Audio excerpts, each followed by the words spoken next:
Queridos amigos de la Rebotica del Cojuelo, bien hallados. Sin duda, una de las actuaciones realizadas sobre nuestro patrimonio y que más satisfacciones está proporcionándonos a la ciudadanía son las excavaciones llevadas a cabo en el Picadero o Plaza de Armas o Altozano de San Gil, como ustedes quieran llamarlo.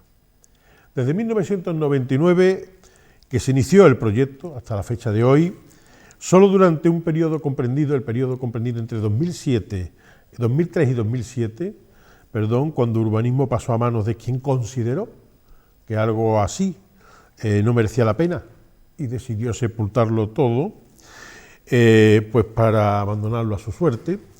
Los otros 16 años se emplearon bien empleados, en mayor o menor medida, para excavar y descubrir un montón de cosas de nuestro pasado y de paso algunos verdaderos tesoros que ni soñábamos hallar.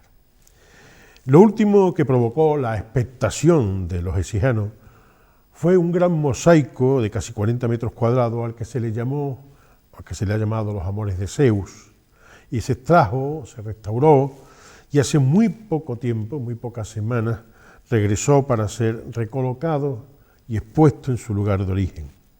Muchos de ustedes nos han preguntado por él en la calle y esa curiosidad pues nos ha hecho pensar en algo que considero muy importante: el valor que le damos a lo que descubrimos y el verdadero valor que poseen.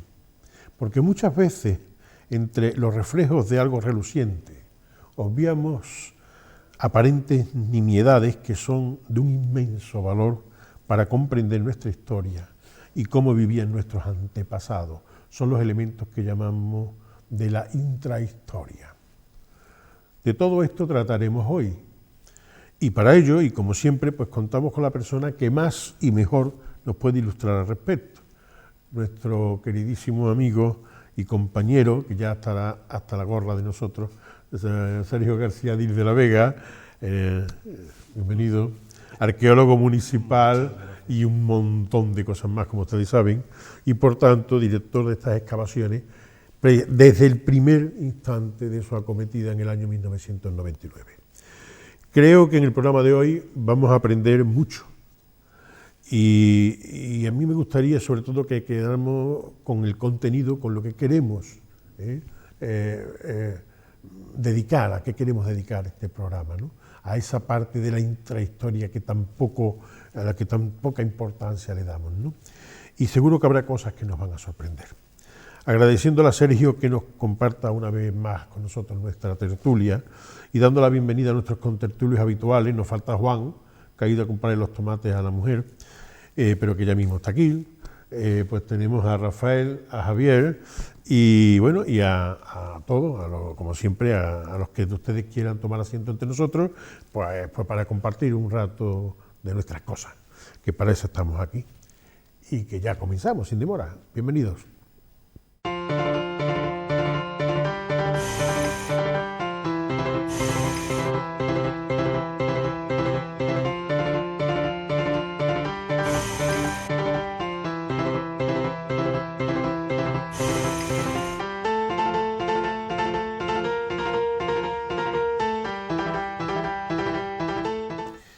Bueno, pues nada, buenos días, buenas tardes, buenas noches, aunque haya la primera a mi mujer que no le gusta nada que yo diga esas cosas así, pero es que como aquí no sintonizo, este programa se repite algunas veces y luego pues en YouTube las personas pues habrá que decirle como corresponda, ¿no?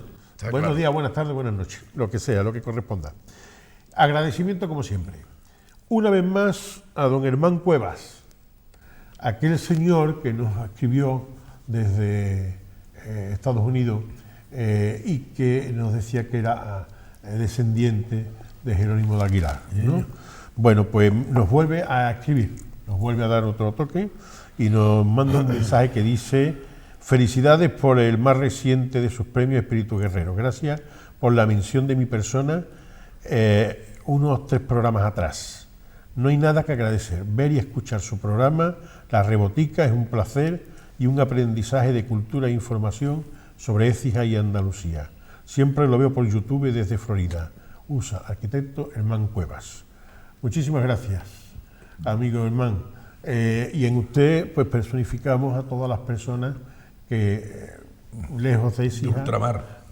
No, de ultramar y de intramar. Todos los que de fuera de Écija, pues tienen la ocasión y quieren y se conectan a YouTube para poder verlo. Y además agradecerle también a nuestro querido compañero Antonio, que últimamente está hecho un hacha en eso de colgar los programas. Antes se tardaba un montón con tanto trabajo.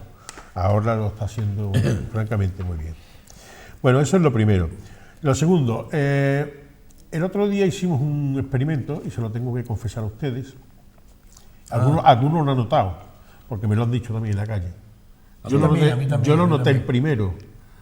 Yo procuro siempre, porque tú ves el primer programa que se yo procuro siempre ver el jueves, se repite, que se corrían siempre cosas, para corregirlo. Y además, por cierto, había un problema. Yo no sé, Paco, si te diste cuenta, pero hoy está pasando exactamente igual que pasó el otro día. Se mete una música un tanto rara, mira.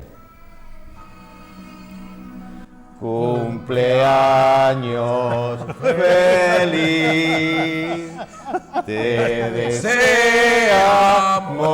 todos. Cumpleaños feliz. Muchas gracias. Hoy estamos grabando el 27, estamos grabando y es el día de su cumpleaños, y no era menos que felicitarle aunque fuese en el plato. Muchísimas gracias, la verdad que me habéis dejado. Ahora sigue. Te llegas a ver, no me traigo una botellita de vino. Ahora sigue, Eso después. Tenéis que haberlo avisado y yo me traigo una botellita de vino. Bueno, pues nada. Paco, sí, ¿en qué estábamos? Bueno, sí, en el problema del otro día. Muchísimas gracias. Sí, vas a comentar lo del otro día, ¿no? Antes de nada. Sí. Bueno, de todas formas, vamos, para la gente curiosa, son 20 años de vida nada más, ¿eh? Sí. Los otros 42 son de experiencia. De trabajo. Eso es lo primero. Aunque realmente los años, como yo siempre digo, los años que tenemos son los que nos quedan por vivir, porque los que no tenemos son los que ya hemos vivido, que eso no hay forma de que vuelvan. Así que, nada, ojalá que los años que vengan, felicidades, vengan a base de bien y además al lado vuestro, muchas gracias. De los tres que tengo aquí en esta mesa y de algunos más que no tengo, y a los que, vuelvo a decirlo, porque mucha gente me pregunta, ¿tú es que parece que tienes muchos hermanos? Porque siempre dice hermano, no digo siempre hermano, se lo digo a las personas que a mí realmente... Si es de los muchos hermanos soy yo. Ya, claro. Pero es que a mí personas, yo tengo mis hermanos biológicos, como es lógico, pues, quiero muchísimo, pero luego hay una sensación de fraternidad enorme en una serie de personas a los que tú los ves llegar por la puerta, tú los ves entrar por la puerta y te dan una alegría, de ganas de darle un abrazo y decirle, ¿cuánto tiempo hace que no te veo? Y de hablar con él, y de tomarte una cerveza con él, y de charlar. A esas personas yo les llamo hermanos, porque igual que hay otras que son como las sanguijuelas esas, que aparecen, son unos... entran y te chupan toda la energía positiva, tú estás muy contento, muy alegre, y cuando se van, a lo mejor no te han dicho nada más que han estado pisaguitos, pero se van y dice uno, ay, menos mal. Y yo, ¿por qué me quedo tan triste? Se ha llevado toda la energía positiva. Bueno, vamos al día, venga, lo que estamos hablando. El otro día, por necesidad de la programación y todo el jaleo, se dijo de grabar 2 programas en uno, es decir, grabar a la vez el mismo miércoles, como ahora hacemos, grabamos todo el programa, lo dividíamos en 1 hora y después otra hora. Y entonces el primer jueves poníamos la primera hora y el segundo jueves la segunda. Bueno, eso no ha funcionado, porque como lo hicimos todo de corrido, pues en la segunda hora prácticamente, como nos habíamos quedado cosas de la primera, pues pasaron a la segunda. Y noticias que eran en ese momento noticias, ya en la segunda semana, pues no eran noticias. Y entonces se ha notado ese salto, y la gente lo ha visto. Y se ha quedado cojo, y la gente se ha dado cuenta, dice, oye, ¿qué ha pasado? ¿Qué tal? Estaba ahí. Pues eso ha pasado. Entonces lo hemos intentado y vamos a intentar no pasarnos demasiado tiempo, pero tampoco vamos a hacer el paripé de hacerlo así, ¿no? Paco, pues perdona, entrando ya en materia de lo que nos ocupa hoy con Sergio, sí. Yo creo que hay para que nuestros televidentes y nosotros nos hagamos idea perfecta del tema de las excavaciones de Picadero, ¿no? De la Plaza de Armas, yo le preguntaría, Sergio, ¿cuántos años llevamos de excavaciones y cuántos años crees tú, en condiciones normales, que pueden quedar de excavaciones en este sitio? Bueno, como todos sabéis, aunque el proceso empezó en el año 99, hace ya 20 años, los primeros años fueron realmente complicados porque había que ir compatibilizando la recuperación del perímetro del Alcázar, claro, de la Plaza de Armas del Alcázar Real, con la eliminación de las infraviviendas que había instalada y además la excavación arqueológica, la protección de los restos, etcétera. En los últimos años pues ya hemos eliminado casi por completo los restos de esas infraviviendas y ya estamos pues mucho más cerca de los niveles. ¿Qué superficie puede tener el área del Plaza de Armas? Ahora mismo el perímetro completo, entre unas cosas y otras, es de cerca de 6.000 metros cuadrados. Impresionante. ¿Cuántos años más nos harían falta? Eso es. Pues si vamos ahora compatibilizando la excavación con la restauración, la protección de lo que vamos excavando, a la vuelta de 10 años podríamos tener perfectamente recuperados los niveles de cronología romana y medieval, es decir, el propio recinto del castillo y los niveles romanos, dejando como reserva pues en torno a 1000 años más de secuencia cronocultural que llegan hasta el bronce final, es decir, en torno al siglo IX a.C. Es que esa pregunta creo que es importante, te la hacía yo antes, fuera de micrófono y de cámara, y creo que es importante para que nos quede claro a todos. Hay una zona que tú ahora vas dejando de reserva, exacto, donde no aparezcan restos romanos para seguir buscando los restos hasta edad de bronce. Claro que eso, por tratarse de restos de muy difícil restauración y protección, porque están construidos pues con adobes, con arcillas, es algo delicado, pues lo más razonable es dejarlo para un futuro en el que ya contemos con una cubierta unitaria, como comentábamos antes. Ese tema es importantísimo también, que nos lo aclare un proyecto unitario de cubrición, de protección, y ya con la total seguridad de la correcta preservación de esos niveles, pues ya se podría en el futuro excavar hasta esas cronologías. Bueno, nosotros vamos a ver ahora las imágenes, porque vamos a ir viendo unas imágenes que tomamos ayer. Estamos grabando el miércoles, ayer martes estuvimos allí, estaba el día un poco inclemente y entonces pues estaba tapado, está tapado el mosaico, pero se estaba trabajando y además mi interés, por eso llevé la cámara y quería tomar, era precisamente tomar las imágenes no solamente de lo que era el mosaico, sino tomar las imágenes de lo que son las infraestructuras de la domus y de la domus que hay allí, ¿no? Claro. Porque hay una parte, y es a lo que yo quiero remitirme ahora antes de nada, que decía en la entradilla, que muchas veces nos detenemos.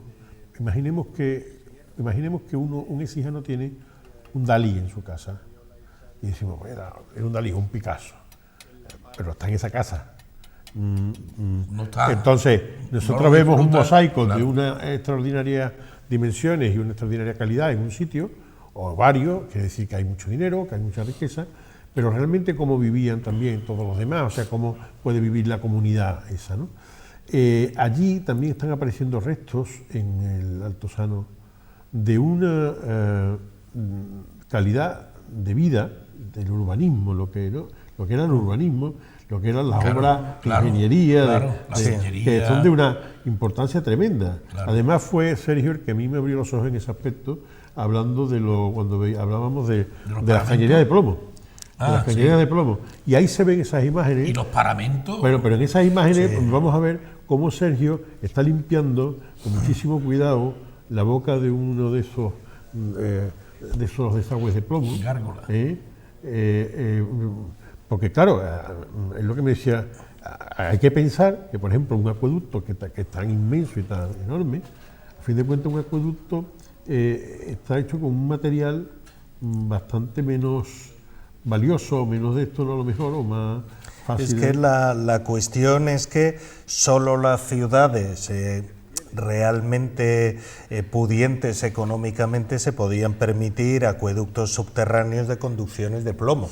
En primer lugar, por el propio coste material de su ejecución, el diseño para que por vasos comunicantes llegase el agua donde tenía que llegar, pero sobre todo el mantenimiento, es decir, al ser conducciones subterráneas, las fugas pues por fuerza tenían que ser relativamente frecuentes, las pérdidas de presión, es decir, es un recurso realmente caro, mientras que cuando decimos acueducto evocamos normalmente la imagen del acueducto de Segovia con sus arquitos.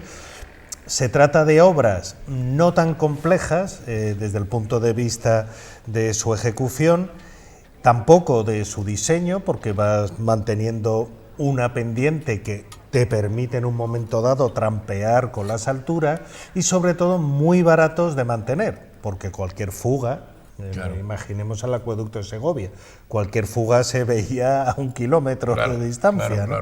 Entonces, en el caso de Écija, teníamos la garantía de que existía un acueducto, eso lo sabemos hace años, porque si recordamos, en la calle Estudio, ahora creo recordar practicante Romero Gordillo, ahí apareció en una excavación que en una edificación destinada a las oficinas de la ONCE, apareció una fístula de plomo, es decir, un tramo de tubería de plomo que tenía el sello de la colonia Augusta Firma, es decir, ponía que era propiedad de los colonos de la colonia Augusta Firma, Colonorum Colonia Augusta Firma, e incluso el taller del fabricante.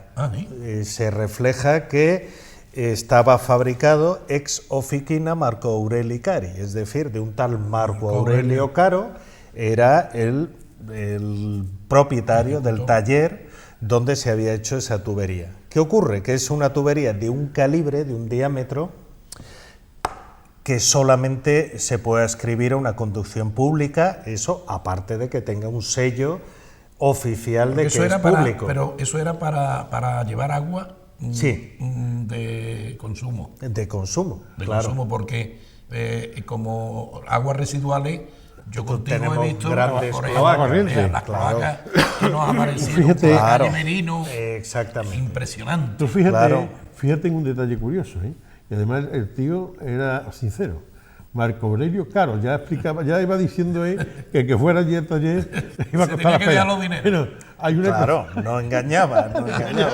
Bueno, claro, lo que me refería es que ya sabíamos que Écija contaba con un acueducto y ya sabíamos que era de fístula de plomo, es decir, de cañería.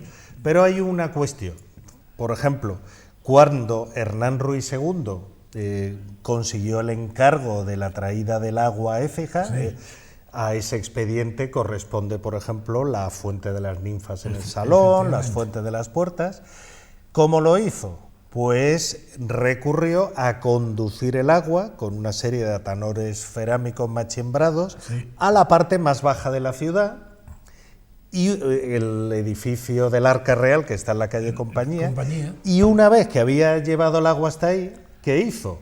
Pues irle construyendo un volumen de tapial, iba recreciendo hasta que ¡pum! Para veía crear los vasos comunicantes. Exactamente, para desde ahí desviarla. Eso, evidentemente, no voy a decir que es hacer trampa, pero en realidad tú lo que haces, llevas el agua al punto más bajo, que era el salón, y la vas subiendo hasta que ya dices, vale, hasta aquí llego. Y ya por base ¿Qué ocurre? Estamos hablando... Siglo XVI. Estamos hablando exactamente de cuarto del siglo XVI. 15 siglos después de época de Felipe II. ¿Qué ocurre? Que en la plaza de armas es al revés. Si quieres agua, tú ya cuentas con que el agua tiene que llegar ahí. Eso te iba a decir. Porque Es hay que decir, llevar altura. el agua tiene que llegar por fuerza hasta el punto más alto, no el más bajo, sino el más alto de la ciudad. Nuestra sorpresa fue cuando empezamos ya a partir de 2015 a llegar a esos niveles de cronología romana, que vimos que todas las vías públicas que hemos detectado ahí cuentan con conducciones, no es que haya una, es que hay hasta 5 ramales de tuberías de plomo que dependen a su vez de una estructura hidráulica de la cual conocemos incluso el nombre, el Arcula Terentiani, es decir, sería una estructura construida por un tal Terentianus, que acaso sea el procónsul de la provincia bética, pero eso tenemos todavía que madurarlo un poco. El agua llegaba hasta ahí, pero es que dentro de las viviendas que hemos detectado en el Alcázar, pues hemos visto que todas cuentan con sistemas de grifería, de no solamente un abastecimiento elemental, sino que las habitaciones, por ejemplo, un balneum que encontramos, un baño, contaba con suministro de agua, e incluso, que luego lo veremos, en el descubrimiento más reciente, es un complejo juego a distintos niveles en una fuente monumental que contaría con un abastecimiento continuo, como es lógico, de agua corriente. ¿Y ese agua cómo la llevaban hasta...? Lo más probable es que viniera de la fuente de los cristianos. De los cristianos. Porque evidentemente, aparte de que la legislación romana prohibía sacar agua de los ríos navegables, como era el caso del Genil, un río sometido a unos cambios tan abruptos de nivel, ahora son imperceptibles porque hay presas, pero en época romana y la cota de la fuente de los cristianos con da para llegar ahí. Es que en realidad la única zona de captación de agua que puede llegar a Écija son los llanos de Mochales. Date cuenta la altura, no hay otra. La altura de la fuente de los cristianos con respecto a la cota de Écija es muerta. Por cierto, claro, pero es que San Gil tenga es la cota una más cosa alta. importante, aquí hacemos un paréntesis, una cosa importante, cuando vayan ustedes al museo otra vez, si han ido ya, y los que no hayan ido, pues que vayan, que lo observen y que vayan. Cuando llegan en la planta baja a la sala de Roma, una de las cosas que hay, un aparadorcito que hay, es precisamente, son esos trozos de plomo, de lo que estamos hablando, con sus grabados y tal, esos trozos de plomo que están ahí, que todo el mundo pasa, eso es lo que está comentando que son los que pasan desapercibidos, sí, que todo el mundo pasa a su lado y nadie le hace una fotografía. Y aparte, es de lo que estamos hablando. Otra cuestión es, claro, Écija es una ciudad rica, lo era. En época romana, pero claro, aquí vemos una presencia realmente masiva del plomo, no solamente en las tuberías, sino por ejemplo en aleaciones, sin ir más lejos, la reja trasera del podio del templo de época de Augusto, que está expuesta en el museo, que la excavamos en el salón, es una aleación de cobre y plomo, no es estrictamente un un bronce, porque no tiene estaño, es decir, no es una aleación de cobre y estaño, sino una especie de cobre plomado. Y no solo eso, sino en grandes edificaciones también detectamos juntas de plomo, es decir, hay un uso realmente masivo de este material que era realmente caro, y eso pues lo podemos asociar a una información con la que contamos, que es un lingote de plomo que apareció hace años en Cartagena, en la zona minera, en la cuenca minera de Cartagena, de minería del plomo, que tenía el sello de Colonia Augusta Firma. Sí. Entonces, ahora lo que hemos hecho, que está en curso de realización, hemos tomado muestras de todas esas conducciones, las que están en el museo, la reja, las que están en la Plaza de Armas. Hemos hecho un muestreo muy amplio y vamos a hacer dos tipos de analíticas isotópicas en busca de elementos traza, la caracterización de ese metal, en primer lugar para ver de dónde si vienen todos de la misma mina y si lo podemos asociar con esa evidencia de Cartagena. ¿Por qué esto es importante? porque el territorio romano era discontinuo por naturaleza. Claro. Es decir, esa concepción que tenemos del territorio hoy día, con una línea, esos muros que le gustan a Trump y esas cosas, eso no existía en el mundo romano. Entonces era frecuente que una ciudad como Écija, una colonia de ciudadanos romanos, pues lo que no tenía aquí se lo concedieran en otro sitio, Claro. por decir algo que podría ser a lo mejor un puerto de mar que fuera de la ciudad, eso se llama una prefectura, a lo mejor una mina que no es que le compraras el plomo, no, que era sino que tuya. es un territorio tuyo, Allí, aunque estuviese en otro lado. en Cartagena. Claro. Es decir, esa concepción discontinua del territorio, por ejemplo, Emérita Augusta, Mérida, tenía una prefectura en Medellín, que se llamaba Metelinum, y no es que fuera un apéndice, ¿no? Es que era parte de la propia colonia. Entonces, si estas analíticas dan buen resultado y nos permiten esa caracterización, pues podríamos encontrar un distrito minero ecijano en Cartagena. Fuera del contexto. Bueno, fuera incluso de Andalucía, de la Bética, de Qué bien. Bueno, esto para los exijanos, porque esto seguramente Sergio ya lo habrá dicho en algún congreso, pero para los exijanos yo creo que es primicia. Hombre. Porque nosotros nos estamos enterando ahora. Estamos enterándonos. Ahora, hay una cosa también, bueno, yo le voy a pedir a realización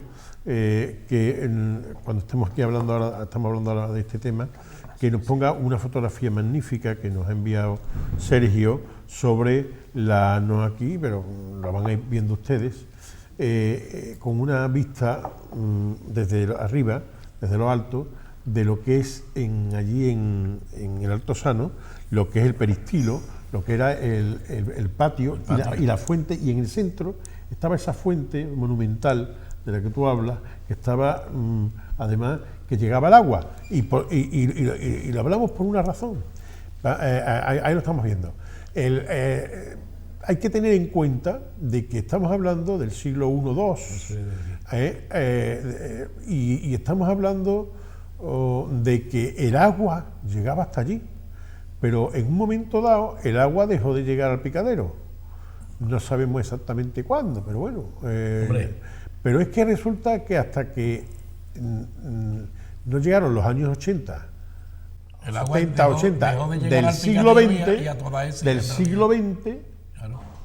hasta que no llegó el año 80 del siglo XX, al picadero no llegó el agua. Sí, sí. No, y en Écija hasta, vamos, en general había... Bueno, en Écija hasta que no llegó Juan de Soto. Claro. Y después hasta que no llegó Julián Álvarez Peña, arriba tampoco llegó. Tampoco. O sea, que es subirlo a la cuota, o sea, subirlo a la cota del picadero. Muchas gracias. Que lo llevaron los difícil, romanos, es difícil. los romanos lo trajeron ese agua, y sin embargo eso desapareció, y después tardaron casi 20 siglos en volver otra vez a traer el agua. Es un tema... Para que vean la importancia, es a lo que yo me refiero. ¿Qué ingenieros había? ¿Qué constructores? ¿Qué dinero? O sea, qué riqueza, qué tipo de potencial de todo tipo. O sea, es la intrahistoria nuestra. O sea, los que vivían aquí, cómo vivían, por qué vivían, y lo que suponía eso, porque eso suponía que detrás de toda esa sociedad había una gran riqueza en temas de producción, ¿no? Lo que pasa es que en Écija se conjugan varios factores.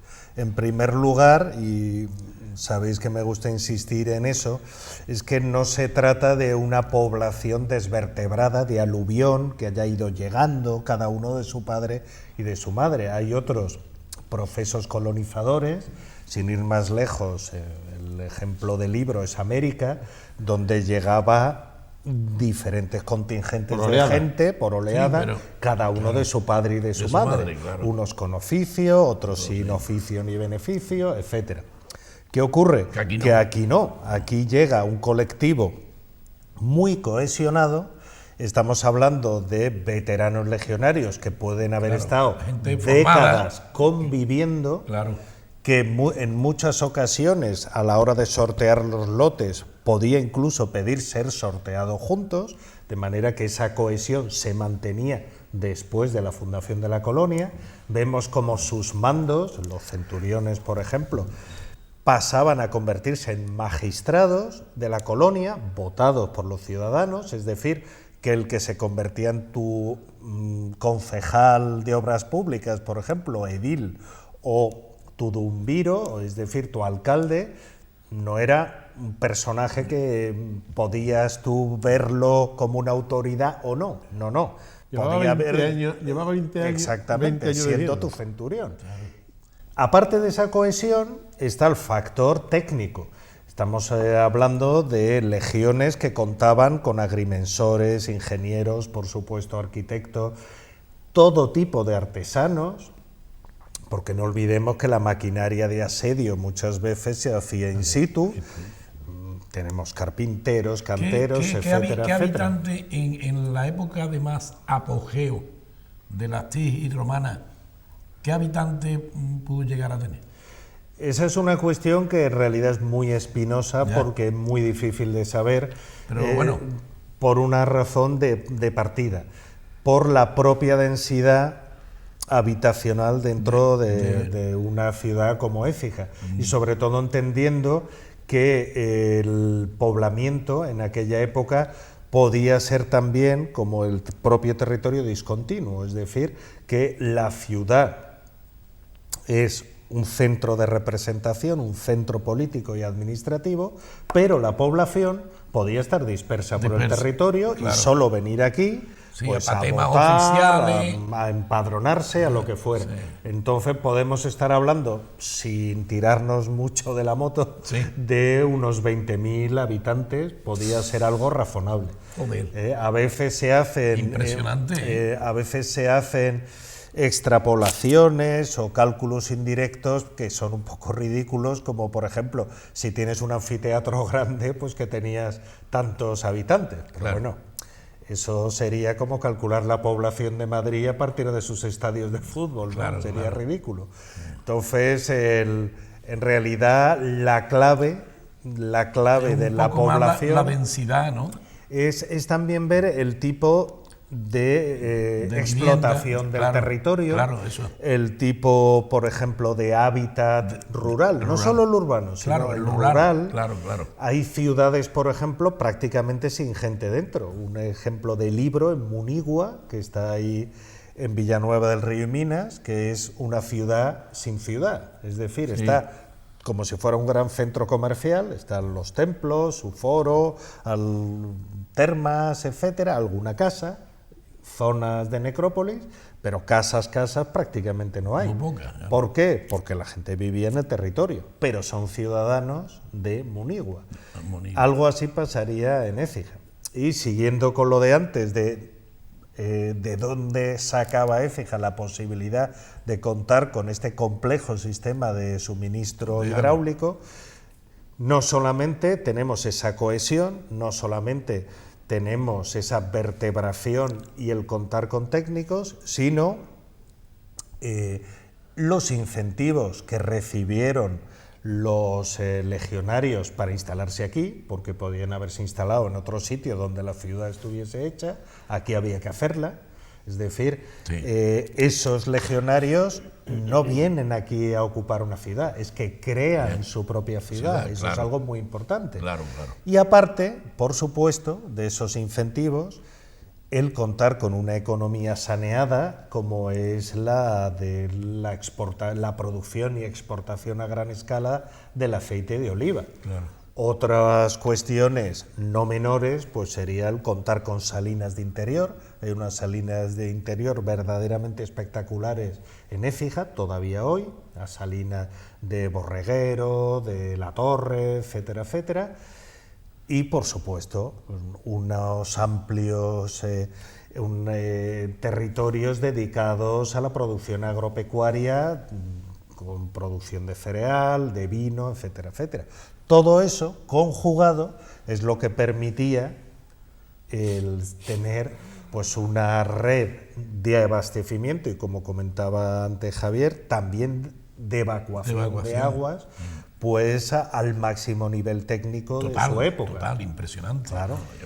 Muy bien, bueno, pues todo esto surge cuando hemos estado hablando de lo que es la intrahistoria, que es la parte de la que nunca pensamos. Siempre hablamos y siempre buscamos en los libros de historia las batallas y siempre buscamos las cosas artísticas más hermosas, pero no pensamos en esta parte, en la parte de por qué todo eso, qué es lo que había detrás de todo eso.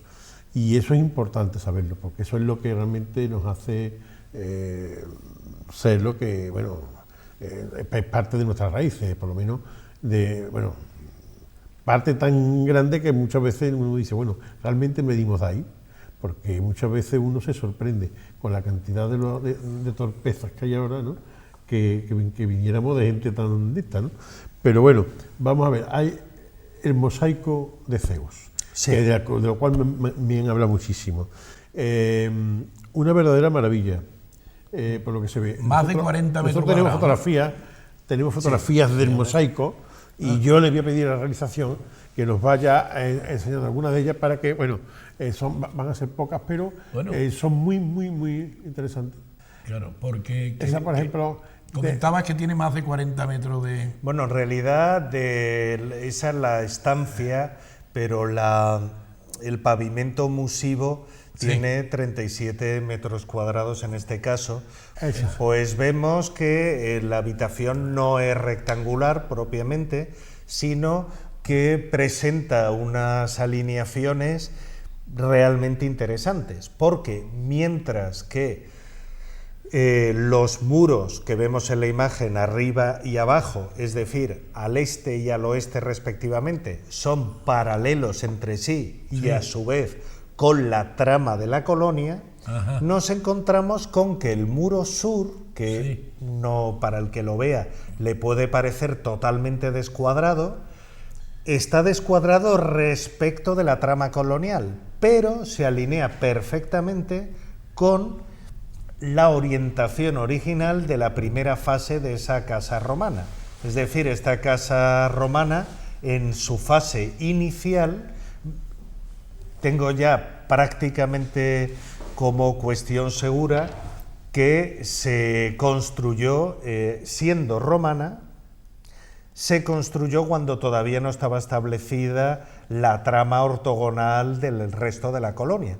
De manera que conviven en esta habitación las dos alineaciones, la original de la vivienda y la que después será la propia de la ciudad y respecto a la que se alinean pues, el resto de estructuras de la casa. Si es antes de la formación ortogonal de la ciudad, se puede suponer entonces, que es lo que te comentaba yo ayer, se puede suponer que sería de una época republicana, entonces eso, ¿no? Eso, la cuestión, como te comentaba ayer, está en los matices. Eso es el estudio de materiales. Por ejemplo, estamos viendo la posibilidad de hacer analíticas de carbono 14 a partir de los morteros constructivos, por toda la materia orgánica que queda atrapada en el mortero, para ver la construcción original de cada fase, pero... Bueno, es impresionante, porque el otro día también alguien comentó, o no sé si tú me lo has comentado y tal, que estaba incluso haciendo análisis de los restos forestales, ¿no? O sea, vegetales. Eso antracología se llama. ¿Cómo? Antracología. El estudio de la madera y palinología de los pólenes. Esos son los estudios que luego veremos estamos haciendo en relación al jardín de la casa. Pero volviendo a la cuestión del mosaico, pues en esa habitación de planta, como veíamos, irregular, cosa sorprendente para una vivienda romana y de esta cronología y esta calidad, pues vemos que hemos finalizado ya la fase de instalación del mosaico en su emplazamiento original, es decir, está ya justo donde lo encontramos. Hay que decir que ha sido una operación realmente compleja por una serie de condicionantes. Primer condicionante, la cota, porque tenía que quedar dentro de la habitación, pero exactamente a su cota, porque el resto de la casa está ahí, esa cota, y tiene que haber una continuidad. Segunda dificultad, que no se trata de una habitación rectangular y el mosaico tampoco es rectangular, entonces encajarlo no es tan fácil. Las dos alineaciones que tú decías antes, claro. Otra cuestión, que si nos fijamos en la imagen, hay una puerta de entrada y el umbral de acceso, el rebate, como se dice aquí, forma parte del propio mosaico, de manera que claro, el mosaico rebasa la propia habitación para salir al exterior de la casa, al rebate. Es interesante. Entonces, ¿qué ocurre? Es interesante, pero para encajarlo es un calvario, porque difícil. Tiene que encajar en la puerta perfecto a su cota, y además el mosaico estaba dividido en 30 grandes fragmentos muy pesados. ¿Cuánto? 30 fragmentos. Y claro, esos fragmentos, algunos de ellos verdaderamente voluminosos y pesados, pues conseguir que encajasen. ¿Quién lo ha restaurado, Sergio? Pues la restauración la ha llevado a cabo. Hay una imagen en la que, si la podemos ver, donde se ve el equipo que ha hecho posible este sueño de verlo montado. Pues tenemos la imagen. Porque ahí se ha sacado. Desde arriba, ahí esa. Aquí, pues tenemos en primer lugar las restauradoras del Instituto Andaluz de Patrimonio Histórico, ¿no? Que han sido principalmente Ana Bouzas e Inmaculada Espinosa, que son las que lo han restaurado allí, en las instalaciones del IAPH, del Instituto Andaluz del Patrimonio Histórico, y además han dirigido su colocación aquí. Bien. Luego, por parte del equipo de la excavación, pues tenemos a Mariola y a Zahara, que son las restauradoras de este plan de empleo, que son las que han trabajado también en esta colocación, y luego una serie de trabajadores del proyecto, como pueden ser Manuel, Francisco, Juan o Chari, también en la foto, que son los que han hecho posible que este trabajo tan complejo pues se haya podido llevar a término.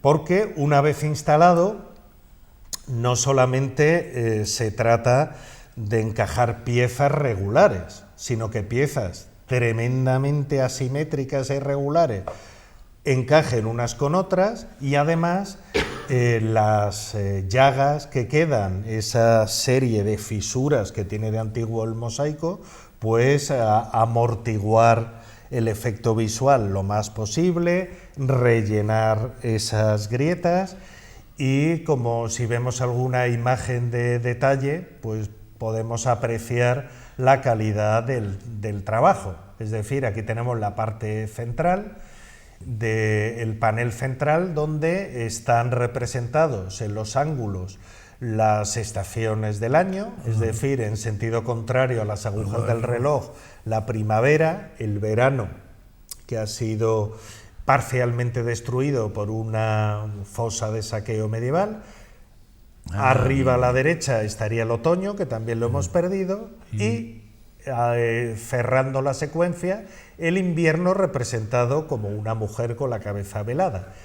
Y en el interior del gran panel, pues nos encontramos con el rapto de Europa, con Dánae recibiendo la lluvia de oro de Zeus, y luego alrededor, pues toda una serie de episodios mitológicos también relacionados con los amores de Zeus, como puede ser Leda y el cisne, Antíope y el sátiro, Ganimedes sirviéndole una copa de vino al águila de Zeus, y a la izquierda, en el centro, pues Cástor, domador de caballos, el hijo de Leda.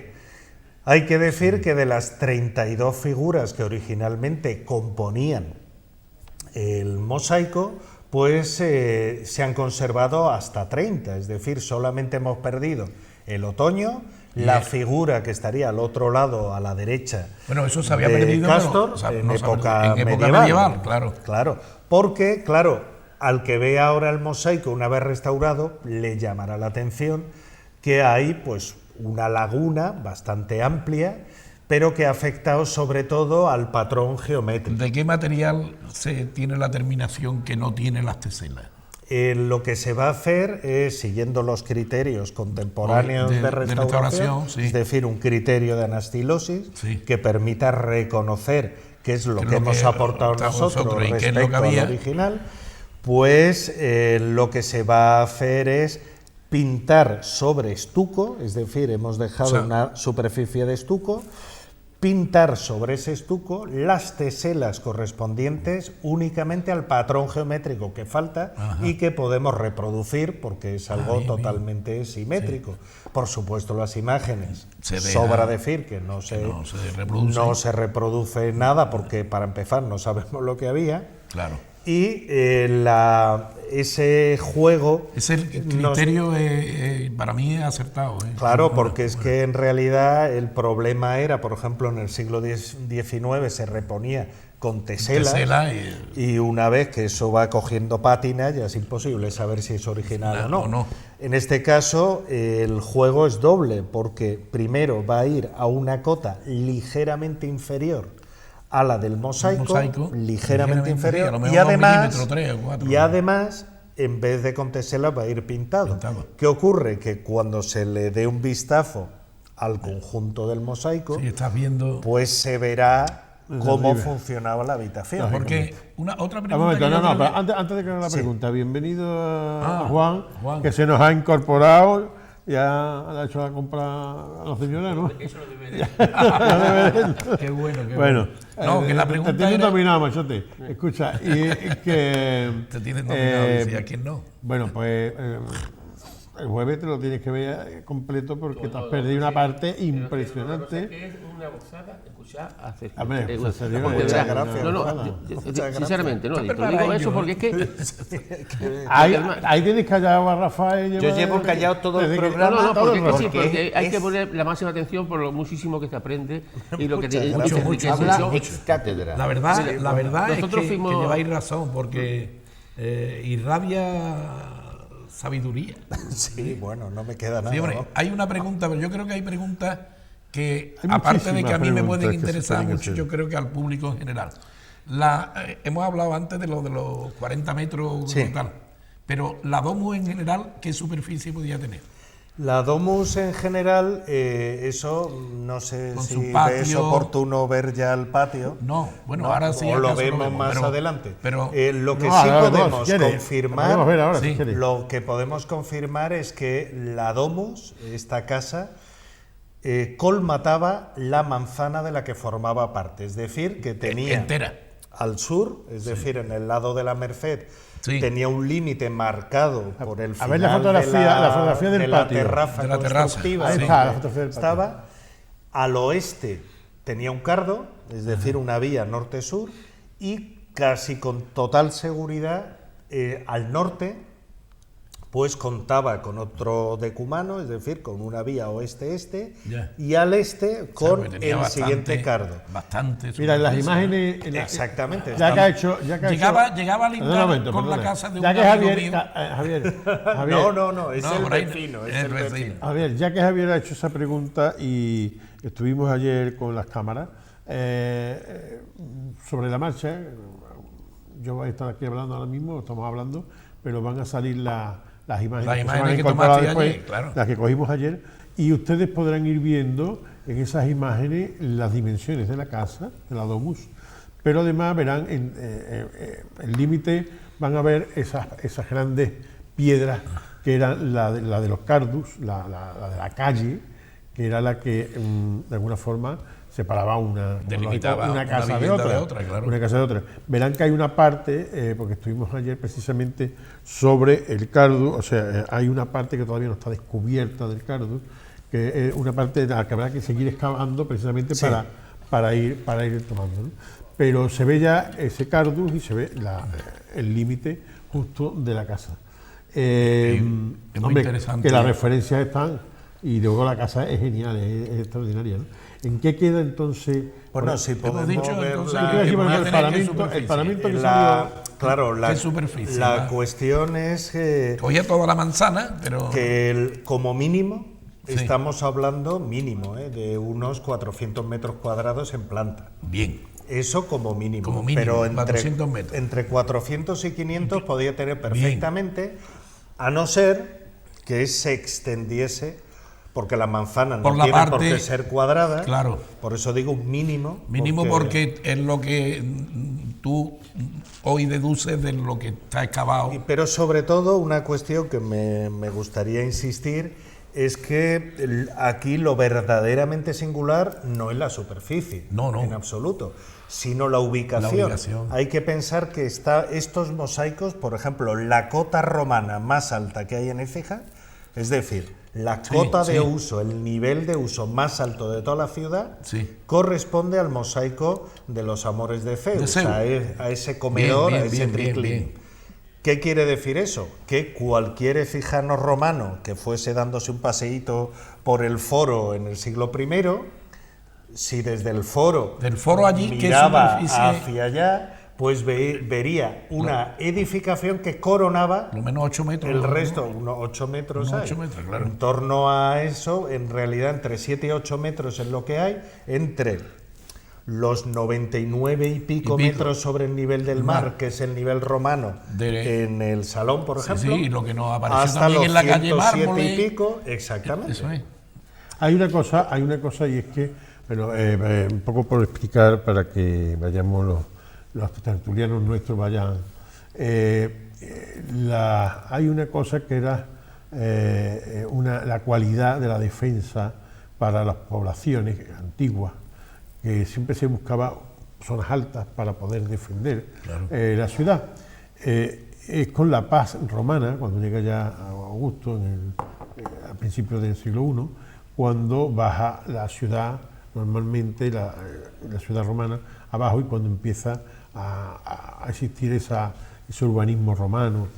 Entonces, en este caso, lo curioso, claro, lo del altosano, esa persona tan alta, ahí era la primera población, ahí es donde empezó todo, y a mí lo que realmente me llama mucho la atención, ahora mismo lo que estaba diciendo Sergio, como cuando ya se hizo el foro, que sería en el siglo I, II, claro, desde allí se miraba y se veía aquello que incluso era anterior, o sea, que tenía que ser anterior. Es que la cuestión es que hay varias variables. Por ejemplo, cuando Plinio, en el tercer libro de la Historia Natural, habla de Écija, da poca información, pero muy importante en relación a que el Genil bañaba las orillas de Écija y era un río navegable desde aquí. Además, habla de la convivencia de una Écija colonial con una Astigibetus, que es una Civitas Libera, es decir, es una ciudad de alguna manera federada con Roma, que convivían. Y entonces, al día de hoy, tenemos la absoluta seguridad que esa Astigibetus, esa Écija vieja, correspondía a la coronación del Ferro del Alcázar, que está allí ubicada, y convivía cuando... habla Plinio de la convivencia entre esa Écija vieja y Écija nueva, por oposición a la Astigibetus, podemos matizar que ya no se trata propiamente de una ciudad indígena, es decir, por decirlo en tono humorístico, no se trata de las chozas del poblado de Asterix, sino que se trata de una Écija que ya vive a la romana, pero está encaramada ahí en el Ferro, por oposición al resto de la ciudad.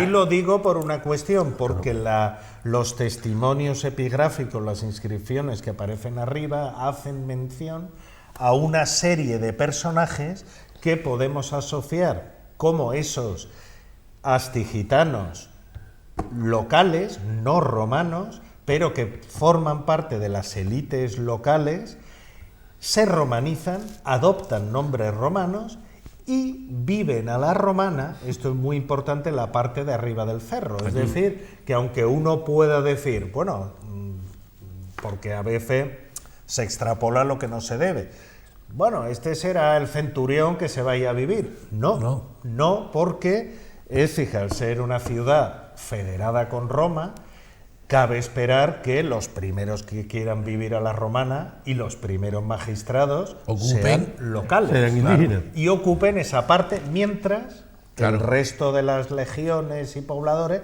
van construyendo la ciudad. Entonces, simbólicamente, es realmente sorprendente que en esa parte tan alta haya viviendas particulares, porque si hubiese sido Claro. una fundación absolutamente de cero, lo normal es que ahí se instale a lo mejor un templo, un capitolio, Claro, claro. que como se suele citar a Vitruvio y otros autores, se colocaba in excelquísimo loco o incelebérrimo loco, es decir, en un Altísimo. lugar muy Privilegiado alto y privilegiado. o muy privilegiado, Con los templos de... pero no, hay casas particulares, claro. y eso es algo que de verdad resulta verdaderamente revolucionario para entender que la ciudad no llegan los romanos y la fundan de cero, sino que hay un periodo de convivencia entre una écija indígena de écijanos turdetanos que ya viven a la romana y esos nuevos pobladores que vienen a fundar Colonia Augusta Firme. Hipótesis, hipótesis extendida un poquito así para que hiciéramos un poquito de historia.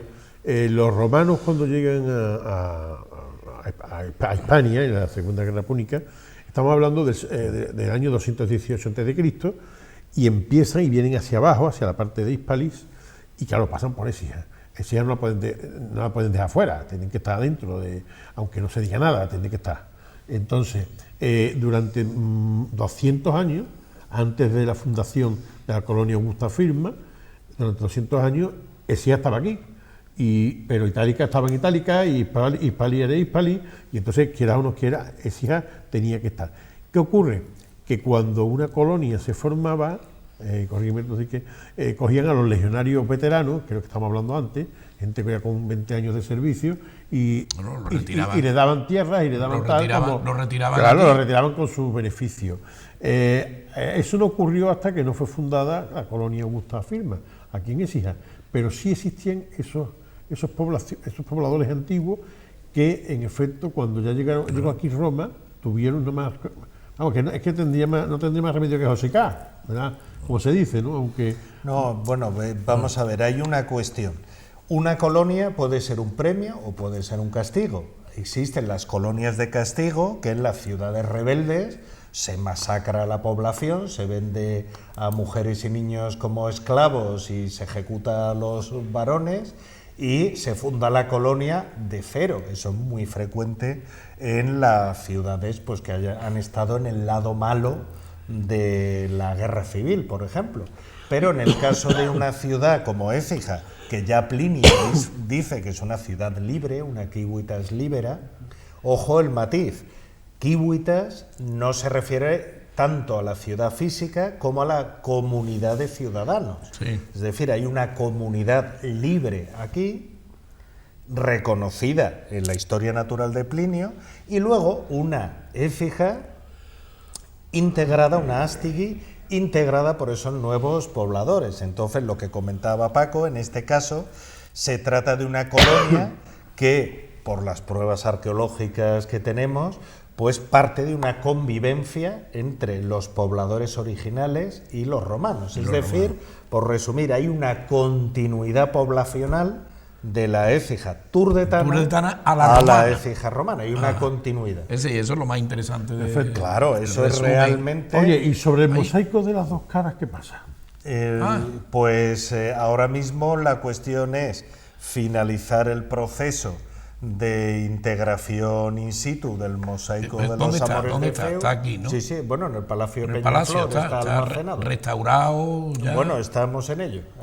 La cuestión es... Eso no fue Miguel Ángel Cárdenas el que Exactamente, pagó, sí. La extracción y una primera fase de restauración. Pero falta. Ahora lo que estamos pendientes de... Se colocará también donde estaba, ¿no? Exactamente, en su lugar ¿Qué? original. Eso Espérate, sí, espérate, no me dé porque agua. es que lo que hay que saber es en qué estado se encuentra ahora mismo. Ahora mismo está depositado en el Palacio de Peñaflor Semi-restaurado, con la no, primera... restaurado. Es que claro, Primer también tratamiento tenemos que pensar una cosa. El mosaico tal como quedó después del daño que le causaron en la noche del 9 al 10 de marzo de 2015, después de ese daño, lo que no podía quedarse in situ porque estaba totalmente desbaratado. Claro. Entonces, una vez que ya está almacenado y a buen recaudo, pues ya ese proceso queda neutralizado. Entonces ya solo es cuestión de, cuando sea el mejor momento, pues abordar la restauración y reintegración.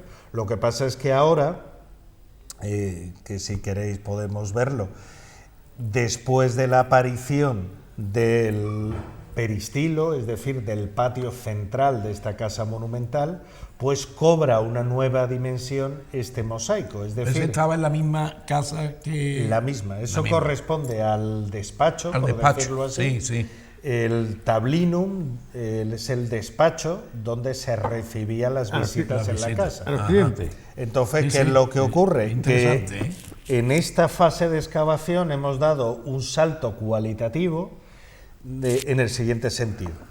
Cuando encontramos el mosaico este del sátiro y el sileno, muy bien, teníamos la habitación de una casa romana, Claro. rodeada de fosas medievales que nos impedían la lectura del resto de la vivienda. Después apareció el mosaico de los Amores de Zeus, que con toda seguridad corresponde al ángulo de la casa y además es un triclinium, es decir, un comedor. Pero nos seguía faltando saber cómo se estructuraba la casa. A partir del descubrimiento del patio central de la vivienda, ya sabemos perfectamente cómo se articulaba. Claro, es decir, claro. cómo desde la habitación, ese tablinum, ese despacho, por decirlo así, del mosaico del sátiro sileno, se salía desde ahí, por ejemplo, directamente al corredor de ese patio monumental, que podemos ver la imagen con un poco de detalle. Entonces ya sabemos, por ejemplo, he marcado en negro donde irían ubicadas las columnas. Ajá. Es decir, esa imagen que tenemos del patio andaluz, es decir, de la casa volcada hacia adentro y articulada en torno a un patio, eso es una casa romana. Eso que se decía la casa árabe, eso es ridículo, porque las casas desde época romana es que ya son así, ya se vertebran a partir de un patio central. De un patio central, una galería... Porque, exactamente. Todo el centro de la fuente. En este caso, lo que vemos es un corredor perimetral de 12 metros y pico de longitud, un patio central perfectamente cuadrado, con un corredor perimetral decorado con un magnífico pavimento musivo, y en el interior, que vemos, pues estamos todavía excavando, vemos una estructura de un color como ceniciento, como si fuera hormigón, pero es lo que se llama en latín un opus igninum, un revestimiento impermeabilizante. Pues en el interior lo que vemos es, una vez que pasamos las columnas, cuyas bases están marcadas en negro, entraríamos en una fuente monumental, un ninfeo a diferentes alturas, es decir, que iba haciendo un juego con el agua a distintas alturas, y una zona ajardinada, que es donde comentábamos que vamos a hacer analíticas para ver qué especies vegetales había ahí. Lo que puede distorsionar un poco la comprensión de la imagen es que se ve como en torno a esas basas resaltadas en negro, pues hay como si fuera una zona deprimida, como que falta el mosaico. Eso se debe al expolio de las tuberías de plomo que suministraban el agua. Claro. Al arrancar esas tuberías se cargaron el mosaico. Entonces la puerta de la Domus estaría en la zona sur. De momento eso no podemos saberlo hasta que no encontremos... por la posición del... Por la posición del despacho. Podría ser. Claro, pero tenemos que tener en cuenta que hay muchas formas de distribuir una casa y normalmente se busca una cierta escenografía, es decir, que el cliente, el que viene a verte, pues darle un paseíto por donde tienes las zonas más ricas. Entonces lo más probable es que la habitación, cuando nos salga lo que se llama el vestíbulum, es decir, el vestíbulo de acceso, sea totalmente claro por dónde se entra. Y el salón, la sala aquella, la sala que apareció con el paramento pintado, sí. con los mármoles. Sí, pero eso es la casa del vecino. Esa no es esta, esa esa es la del es la vecino. del vecino. O sea, es la que entonces- linda con mi Claro, amigo. es el vecino Esa es la de que linda con mi Rafael. amigo. Quiero decir que Tiene entonces... eso con la amarilla. Es el que- vecino que- romano de Rafael. Si esta domo era así y la otra domo era sí, gracias. tendría que ser un sitio muy rico. O sea, Claro, es que además, Vecinos romanos. sobre todo, es que esto no se queda aquí. Eso ahora mismo, cuando hemos finalizado la excavación del patio, pues hemos encontrado hasta 1,5 metros de muro conservado con sus pinturas originales. Claro. Y lo más importante, de este patio, como ocurre en cualquier casa-palacio ecijana, de la Edad Media en adelante, pues de este patio parten las diferentes habitaciones, de manera que en la imagen pues se puede distinguir que tenemos el umbral de acceso a otra habitación en el ángulo noroeste en este caso, como hacia el este, es decir, en la parte superior de la imagen, tenemos otra habitación también decorada con un pavimento musivo, es decir, desde este patio central, el gran avance que hemos tenido este año es que vamos a poder ir accediendo a las diferentes habitaciones que componían claro, la casa. la casa. Y además con una particularidad, que ya podemos confirmar que la totalidad de esta casa monumental está dentro de la Plaza de Armas. Claro. Es decir, una vez que lo cubramos y lo terminemos de excavar, Que tenemos que hablar por primera vez veremos en Écija una casa completa. completa. Que tenemos que Claro, hablar del sería- tema de la cubierta también, que lo hemos No, estado no, pero comentando. espérate, la cubierta la vamos a dejar ¿Para otro día? para Valle García Verde Osuna, que vendrá también. No, pero no tiene nada que ver, yo quiero que... No, pero Yo. permíteme un momento una soleá, porque se me ocurre una soleá. Desde luego hay que ver, tener la agüita tan cerca y no poderla beber. Os han servido a todos agua y yo estoy aquí seco perdido, por favor. Pasadme un Tanto poquito- hablar de la traída del Niño que no agua. llora. Teta que no mama. Niño que no llora, Pasadme un teta que culillo no cada mama. uno, hombre. No, Toma. no, Sí, pero Pásame yo un creo culillo, que... pásame un culillo. Rafael, Pero mira, estamos Rafael, lejos, mira. además, Rafael, el único, venga, pásame creo que quiero un culillo nada más. Lo que tiene que Muchas traer es el gracias. aguardiente y los porbones. Es que estoy seco. Claro que sí. Se lo estaba diciendo que yo, de haber sabido que me iban a poner la... Muchas gracias. Otros años hemos tenido Muchas borbolones. Yo- Hay una cosa entonces, Paco, que a mí me gustaría comentar con Sergio porque me interesa mucho su opinión. Y es la siguiente. Esta mañana me he acordado de este tema porque, Juan, he tenido la suerte de que me han regalado esta mañana el libro que el otro día estuvimos viendo aquí Una en el caja de salón. polvorones. ¿Cuál? Que te dije, el libro cuadrado del salón, Del salón, sí. donde venían Vino los todos los proyectos, y venía mi proyectos. proyecto. Sí. Yo recuerdo, Sergio, cuando yo me presento al concurso de lo del salón, yo venía de hacer unos viajes a Italia Sí. y a mí siempre estaba acostumbrado de la sala capitular, mosaico ha aparecido en la Merced. En ¿tú te la acuerdas? huerta de la En Merced. En la huerta de la El Merced. suplicio de Dirce. Eso es. Ahora, resulta que contigo pues, hemos sacado un mosaico en Santiago, sacamos otro en la calle Espíritu Santo, que estuvo incluso en la feria, en la Expo. Expo. Sí, sí, expuesto. Espíritu Santo a Barrera de Oñate. Eso es. El don del vino. Barrera Doñate, hemos sacado otro, tal. Nos encontramos el Foro Romano en la calle Virgen de la Piedad, nos encontramos en la esquina de Calle Nueva con mármoles. Y yo siempre decía, a mí verdaderamente lo que me gustaría es ver, como yo venía de Italia, de ver los restos romanos en su sitio. Claro, es que es como se Entonces aprecian yo en de el verdad. salón, contigo, en aquella época, excavando donde estaba la Natatio y tal, yo en mi solución que yo presenté, yo dejaba como un tercio del salón deprimido a la cota de la Natatio y tal, como un museo romano al aire libre, porque tú te acordarás, Sí. las piedras que tú, del ángulo, tú decías, Javier, mira, estas son el ángulo no sé qué. Sí, del templo sobre templo, todo. eso y tal. Bueno, nada más. Y ahora que nos cuente un poco el tema de la cubierta de... Bueno, pues perdón, perdón, porque ha sacado un temita y a mí yo no me puedo callar cuando sacan algunos temas. Me van ustedes a perdonar, pero esto hay que decirlo también. Vamos a ver. A mí, Sergio, una de las cosas que yo aprendí con Sergio es no ser tan ultraconservacionista. en el aspecto de que había cosas que había que conservar y otras cosas que no. Que arqueología no es cuestión de conservar todo, sino cuestión de estudiar lo que hay.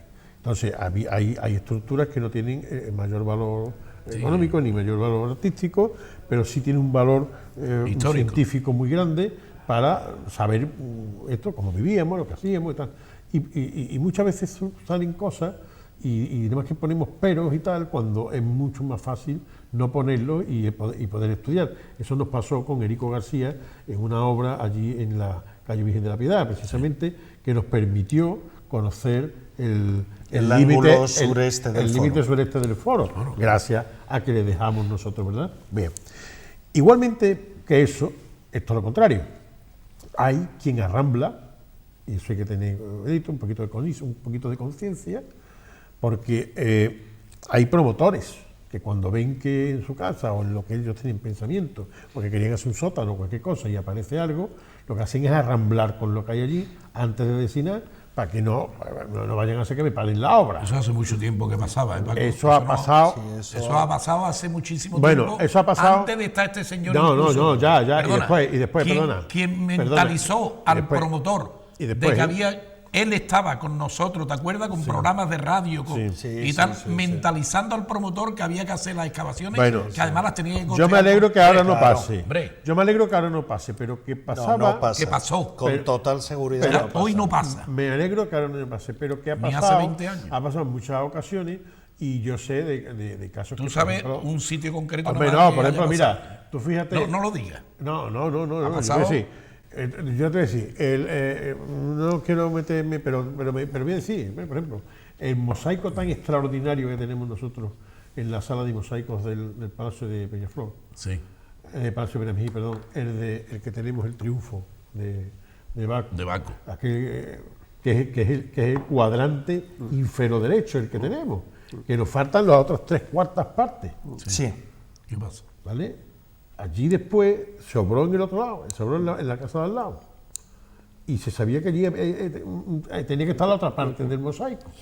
Bueno, lo que pasa es que eso tiene una serie de matices. Para empezar, cuando eso ocurrió, no estaba ni siquiera en proyecto la Ley de Patrimonio Histórico del 85. Recordad que la ley vigente en los 70 era todavía la ley de la República. Es de las pocas leyes que no se derogaron en época de Franco. Claro. Es decir, la ley de patrimonio republicana la que seguía en vigor, claro, una ley que tenía otras perspectivas. Entonces, claro, desde el punto de vista legal tenía un difícil encaje.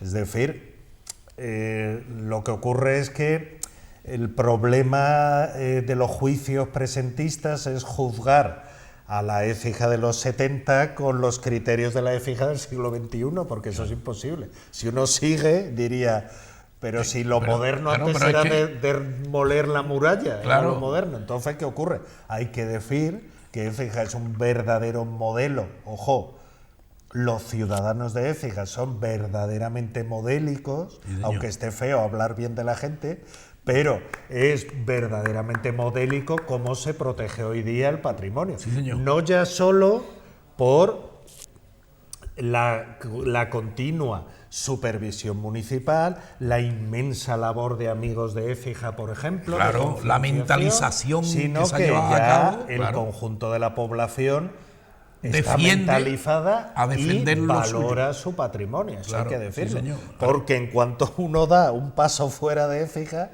ve todavía peores cosas.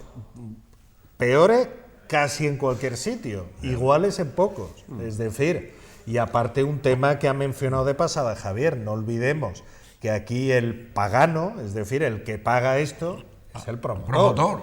Eso no lo olvidemos. Claro, eso... es que es lo que te iba a decir, Sergio. O estás en una sociedad donde cuando aparece un mosaico, unos restos y tal, te tiene que dar la administración una solución. Claro.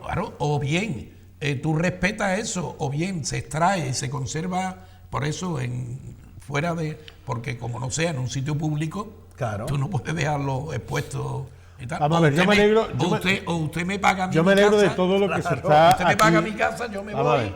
Que yo me alegro de todo lo que aquí se está comentando, porque precisamente como abogado del diablo, yo tengo que hacer aquí papel muchas veces de abogado del diablo, para que surjan estas cosas y para que se comente.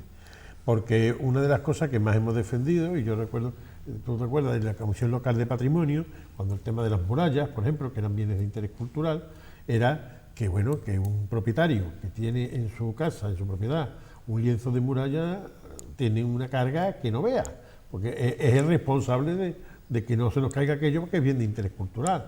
¿Qué ocurre? Que teníamos que buscar una fórmula, tendríamos que buscar una Pero fórmula. la tiene que restaurar con su dinero, si va a ser privada y si va a estar expuesta a la sociedad, quien debe pagar la sociedad. Claro, y luego también es que hay una cuestión que al hablar de patrimonio es fundamental. No solamente el coste económico, sino el hasta cuándo. Claro. Y me explico. ¡Ay, qué bien! Si tú Has tocado un dices, hay que conservar la muralla en tu parcela, eso está estupendo. Claro. Pero ¿hasta cuándo? Y ¿Cuándo? te dicen, no, hasta la eternidad. Las patologías que una fábrica de tapial va a presentar a lo largo de tus años, que la tengo de que sus ir yo. años, es que es un goteo continuo. Claro. Eso todo el que linde con la muralla lo sabe. No es solamente hago la obra, punto. No, estamos hablando de fábricas de tierra de gran entidad. Y bueno, si alguien quiere divertirse un poco, Hasta con 7 que metros lea- de profundo. Claro, pero hay un texto, Eso sabes tú. hay un texto del siglo XIV de aquí de Écija, siglo XIV, poniendo el grito en el cielo de lo mal que estaba la muralla. Que En el siglo XIV. sí, y dice que hay mucho a reparar en ellas. O sea, ya en el siglo XIV la ciudad Que era la muralla a lo mejor está era, desesperada pero de era ya que se le cae la era ya del siglo XII a lo mejor. No, siglo IV. siglo XII, siglo XIII, XIII, según la 12, fase, pues era almorávide, almohade, O según almohade, la parte. tal. Es decir, la muralla necesita un mantenimiento continuo. La muralla, en Continuo. serio, Entonces- hay sitios donde estaba sobre restos de muralla romana.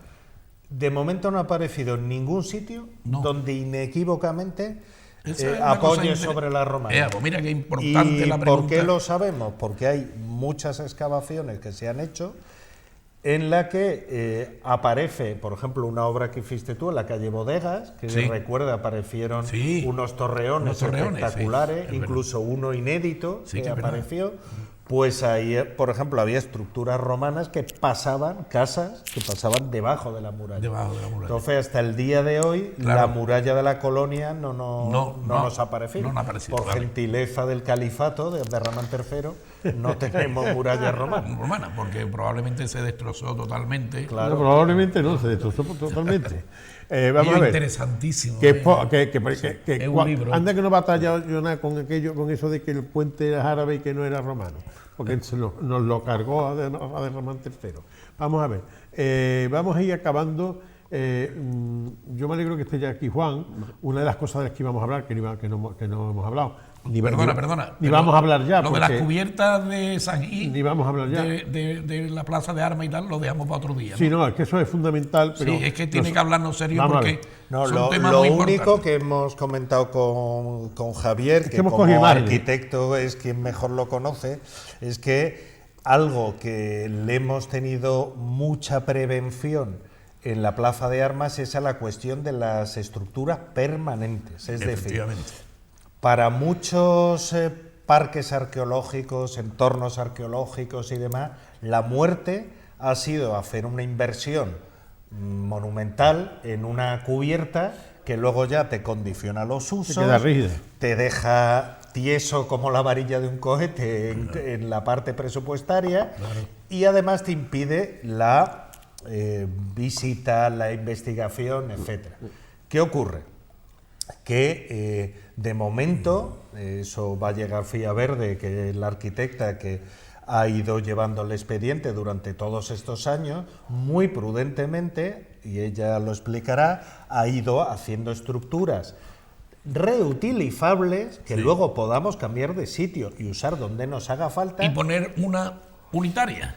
Y sobre todo, como comentábamos antes, ir buscando ¿Dónde la voy a los apoyar? sitios De donde apoyo. la casa romana esté en peor estado, o al revés, que la casa romana Se esté haya tan bien destrozado. conservada que se pueda apoyar encima. También. Por ejemplo, el que vaya a ver el mosaico de los amores de Feus verá que la estructura de cubrición está puesta como un mueble encima de los muros romanos, porque tienen tanta entidad Claro. que soportan esa carga. Mejor que el terreno que hay al lado. O incluso, por ejemplo, en la parte norte de la Plaza de Armas, donde están esas habitaciones con las pinturas también conservadas, esa estructura también es como un mueble, está ahí apoyado. Claro. ¿Qué es lo que sería deseable a futuro? Una vez que sepamos lo que hay en la Plaza de Armas, cómo se distribuye, es decir, qué calles interiores hay de época romana, en qué estado de conservación están, dónde, como comentaba Javier, está tan destruido los niveles arqueológicos por esas fosas medievales de extracción de material, que ahí se puede meter una zapata de cementación y no pasa nada, claro, no pasa nada, claro. o recurrir a micropilotes o lo que sea. Una vez que se sepa todo esto, pues será la hora de plantear una cubierta unitaria. Que eso le puede faltar 5 años lo menos. Claro, eso una vez que se detecte cómo se distribuye la plaza. Claro. Y comentábamos también que solamente hay en la Plaza de Armas un condicionante, que es las vistas. Las vistas en de este San Gil, caso, de San porque Gil. es muy potente la imagen de San Gil desde el interior de la plaza. Entonces sería una cubierta que, por un lado, sea funcional, que nos permita trabajar, que sea permita bella, las visitas, que sea bella, a una cuestión estéticamente está bien. Compatible con el recinto, pero también que permita la visualización de ese conjunto que ya desde la Edad Media formaba San Gil con la parte norte del castillo. Qué bien. Y además, por supuesto, que desde el exterior de San Gil no cante. Ayer lo grabamos. Ayer grabamos nosotros todo, o sea, la cubierta. Precisamente nos estuvo explicando esa funcionalidad que tiene el tema de poderlo mover. La clave hasta ahora ha sido, sobre todo, la prudencia presupuestaria y la reversibilidad, que todo sea reversible, las cimentaciones se quitan, se ponen. Pero vamos a ir poniendo esas imágenes a medida que hemos estado hablando, ahora que has estado hablando ahora, se van a ir poniendo las imágenes para que todos podamos verlo. Hay una cuestión, ya estamos acabando, hay una cuestión bueno, el tema de la Navidad, que ya está cerca, ya está muy cerca, ahora ya son las esto de la Navidad. Habría que hablar de los actos de Amigo de Esia muy rápidamente. No tenemos ni idea de quiénes son los Reyes Magos todavía, ni el cartero real. Mecho, Gaspar y Baltasar. Pues será. Apúntate un punto, Maero.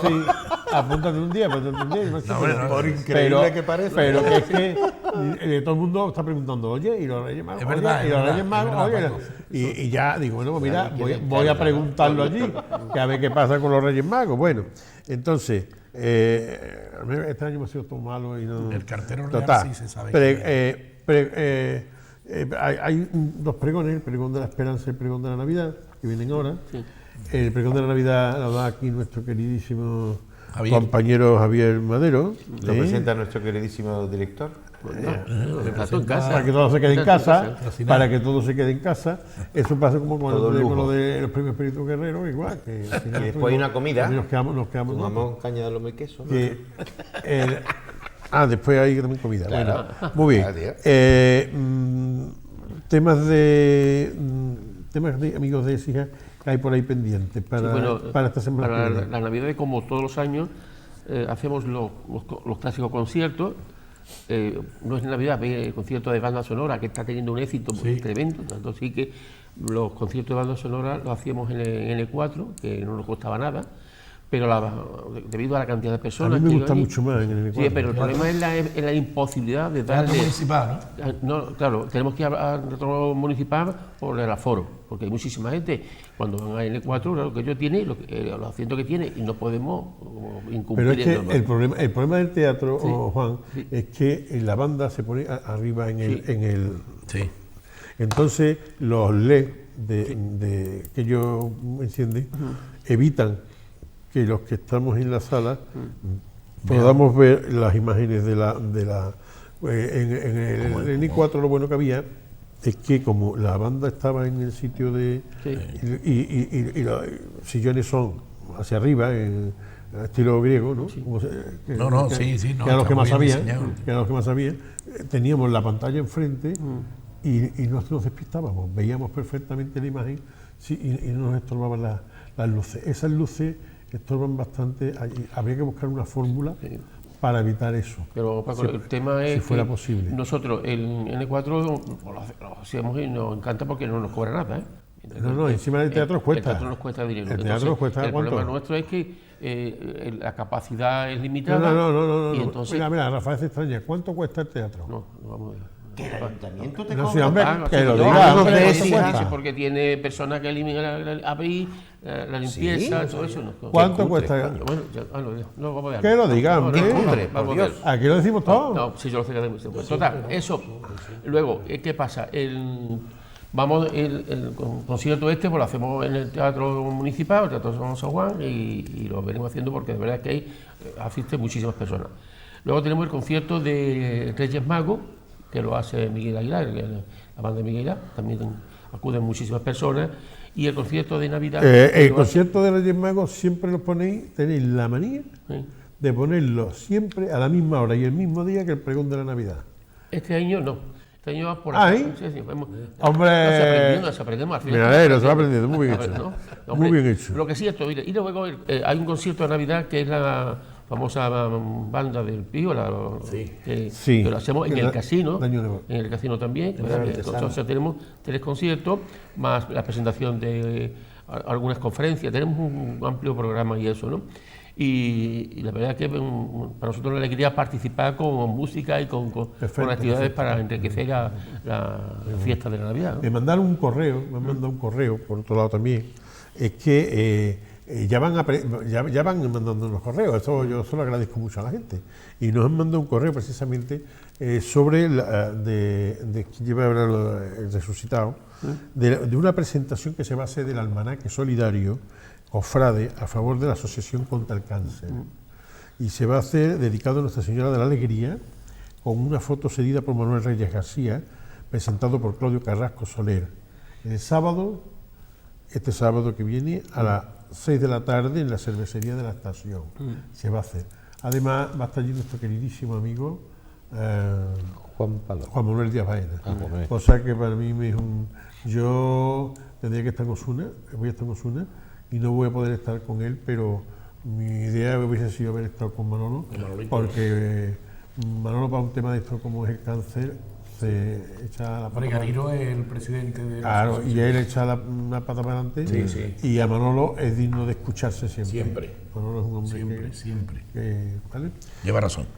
Pero algo más. Bueno, después ya más a continuación tenemos la entrega de los premios de patrimonio, que ya estamos con ellos, estamos en una ilusión, porque ahora aquí nosotros lo que hacemos es premiar y felicitar a todo lo positivo que se hace en Energía. Y hay que reconocer, hay cosas, muchas cosas que están muy bien en Energía. Y a esas, vamos, tanto inmuebles como muebles, incluso como a personas, pues le damos reconocimiento, que es el agradecimiento, de alguna forma, que la ciudad hace hacia estas personas, ¿eh? Y eso es... Debería de haber un antipremio que se llamara, por ejemplo, el Rayo de Santa Bárbara. O una cosa como esa. O el premio Atila. O el premio Atila. Apúntate un día, tío. El premio Atila, el Rayo de Santa Bárbara, cualquier cosa diferente. Pero que fuera para algunas actuaciones Sí. que, ¿sabes? Que merecieran, que siempre las hay. Lo que pasa es que se lo veía recogerla. Oh, Pepe, no, así nos lo ahorramos. Con el presupuesto que tenemos, nos lo ahorramos. Así que.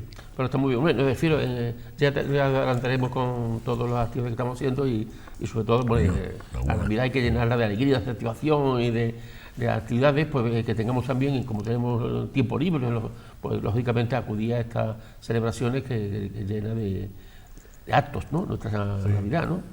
Muy bien. Rafael, que usted no ha hablado hoy en toda mañana. Yo no he hablado porque es una delicia escuchar a Sergio, y como es una delicia escuchar a Sergio, sabe tanto y es un erudito en la materia, pues simplemente es un deleite. Si es que yo es que estaría horas.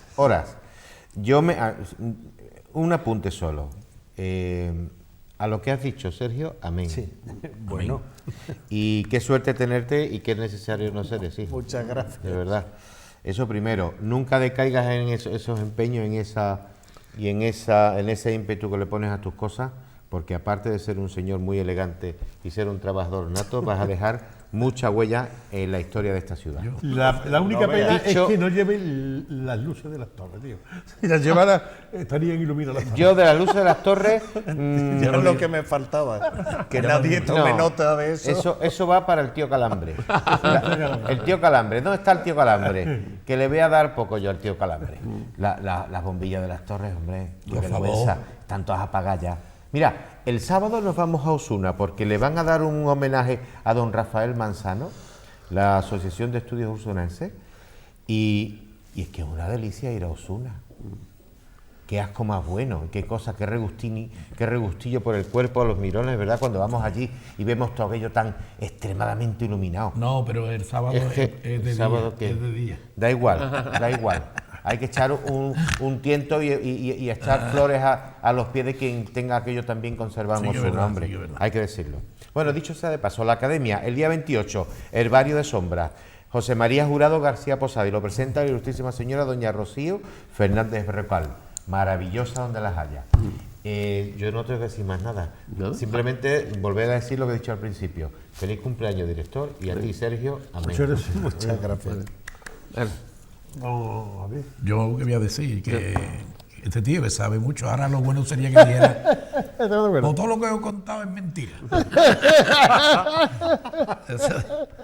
Como Pero queda constancia, está que quede grabado. constancia. Enhorabuena. Algún día te haré Serio. muchas preguntas. Pero muchas preguntas. que es verdad que lo que me ha gustado muchísimo el programa hoy, y que ha quedado claro que es verdad que colaboramos todos, tú el primero, yo a lo mejor el segundo, en que mentalizar a la gente en la defensa del patrimonio. ¿Tú te acuerdas? Que empezamos con programas de radio, con tal, cuando estaba, ¿quién vino? Estaba aquí también de arqueólogo, de Esther. Esther Núñez, Esther pariente Núñez, de León. pariente de León. Que enhorabuena, tío. Muchas gracias. Bueno, en relación con lo que comentaba Javier, aprovecho, ahora que Juan comentaba lo de los premios de amigos de Écija, que está más que estudiado que el estímulo positivo, el buen ejemplo, es mucho más eficaz que el palo en el lomo y la parte coercitiva. Es decir, el poner como ejemplo ante el resto de los ciudadanos lo que se hace bien es bueno, muy mucho positivo. más eficaz que poner multas o cualquier cosa. El buen ejemplo es Qué verdad la es mejor eso, ¿eh? semilla Qué verdad, que ¿eh? se puede sembrar en la defensa del patrimonio, y por eso, una vez más, Muy enhorabuena. Muy acertado, muy bien. Sergio. Muy bien lo que ha dicho, en efecto. Pues yo digo que yo tengo que hacer de abogado del diablo porque no tengo más remedio. Y hay que, porque después nos dicen ustedes, además te gusta. es que nada más que todo parece bonito, todo parece bueno, nadie, no os metéis con nada, no, sí, no, también nos metemos. Vamos a ver, yo voy a comentar una cosa que tengo bueno, que tengo que Es que decir. no te va a llevar usted nada el próximo día. Yo he dicho que después de muchos años en la política, yo me quedé con algunas cosas que para mí fueron verdaderas satisfacciones, otras que no. Me fui porque no, porque había cosas que no podía aguantar de la política ni de los políticos. Pero había cosas que realmente me han llenado siempre, ¿no? Y para mí han sido motivos de orgullo. Una de ellas quizá la que más fue la ocurrencia aquella que tuvimos de pedir un dinero a la Dirección General de Bienes Culturales para los yacimientos arqueológicos rurales, y entrar en contacto con el Departamento de Historia Antigua de la Universidad de Sevilla, con Pedro Sáez, que Pedro me hablara de Sergio, De Sergio. que Pedro me hablara de Sergio, que Sergio viniera. Ay, qué verdad. Y para nosotros ese arranque que tuvimos con las delicias. ¿Sabes? Es verdad que y Sergio con está aquí en parte y por con ti. todo aquello. ¿Verdad? Y con Vaya. todo aquello. Es más, cuando se presentó la carta arqueológica. Yo te aplaudo. Cuando se presentó la carta arqueológica, recuerdo que decía Pedro Sáez, que lo presentó Pedro y Sergio, decía Pedro, dice, nosotros pensábamos que este estaba loco, o sea,